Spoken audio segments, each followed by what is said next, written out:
Allez, place à votre coup de cœur de la semaine. Que diriez-vous d'une balade à Hermonville dans la Marne? C'est là qu'un couple d'amoureux des animaux a recueilli 29 huskies victimes de maltraitance. Une nouvelle vie de chiens de traîneau s'est ouverte à eux pour leur plus grand plaisir et celui d'enfants en difficulté, comme vous le montrent Perrine Kettels et Astrid Farbos. Elles font les champs et les forêts à l'assaut de la campagne marnaise. Une meute, non pas de loups mais de chiens de traîneau. Pas besoin de neige pour se laisser glisser. Les huskies de Vincent sont désormais sa deuxième famille. Le projet, il est né il y a à peu près 3 ans.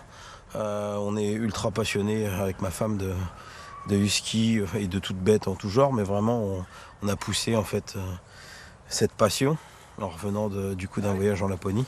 Salut les petits gars! En 3 ans, la meute a triplé de volume. Ça va les petits gars? 29 huskies vivent désormais chez Vincent et sa compagne. La plupart ont des parcours de vie difficiles et ont été sauvés par le couple, comme Osaka, 5 ans. Elle était accrochée à un piquet avec un harnais carrément en chaîne parce qu'elle arrivait quand même à retirer les harnais en tissu. Et du coup, pour la libérer, on a dû carrément couper les chaînes, quoi. Et les chaînes étaient carrément ancrées dans la peau, quoi. Il n'y avait plus de poils. Tapis au fond de l'enclos, les plus sportifs patientent. Enfin, c'est l'heure de partir.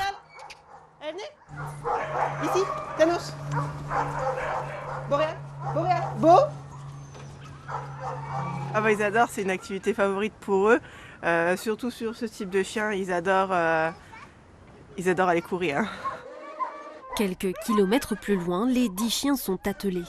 Les plus robustes à l'arrière, les plus rapides devant, avec déjà une certaine impatience.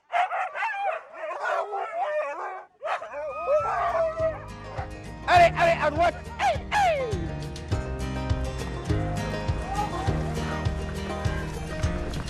Du chien de traîneau sans neige, grande première pour Vaélian et Ethan, qui ont bien fait de mettre de vieux vêtements.